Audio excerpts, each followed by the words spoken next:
Seuls 5 agents de la Banque de France ont un accès permanent au coffre et donc les clés pour nous y emmener. Pour des raisons de sécurité, les gardiens du trésor ne doivent pas être reconnus.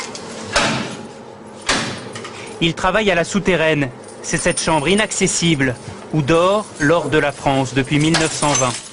Pendant 4 ans, 1000 ouvriers ont construit cette forteresse souterraine.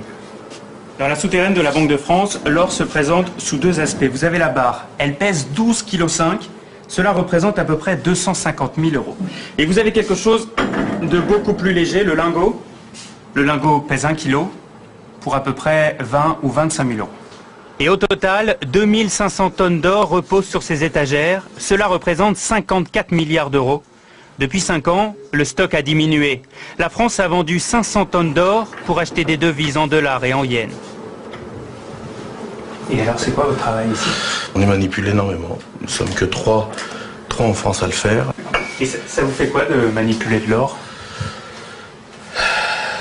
D'abord, c'est beau. Et puis, c'est mythique. Il faut le voir. Il faut l'entendre aussi, parce que on dirait du cristal.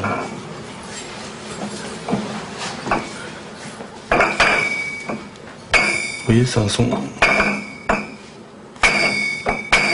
Aujourd'hui, avec ce stock de 2500 tonnes, la France est le 3e plus gros détenteur d'or au monde, derrière les États-Unis et l'Allemagne. Cet or, c'est la forme ultime de paiement dans le monde. Donc, ça fait partie de ce qui donne le crédit à la France, à l'économie française. C'est de la monnaie sous une autre forme que nous gardons précieusement contre tous les vols, toutes les tentations qui pourraient exister. Et comme vous l'avez vu, je peux vous garantir que c'est très très bien gardé. Comment un pays qui n'est pas producteur d'or, qui n'a pas de mine d'or exploitable sur son territoire, a-t-il pu se retrouver à la tête de la 3e réserve d'or au monde? D'où lui vient cet or? Ce complexe, nous dit-on, ils l'ont construit en 1920. En 1920, c'était la colonisation. La France et d'autres pays européens s'étaient emparés par la force des armes du continent africain.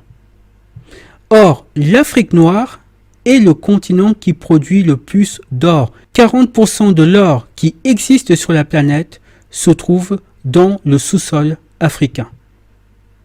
Voilà d'où leur vient tout cet or, dont on nous dit que c'est estimé à 54 milliards de dollars.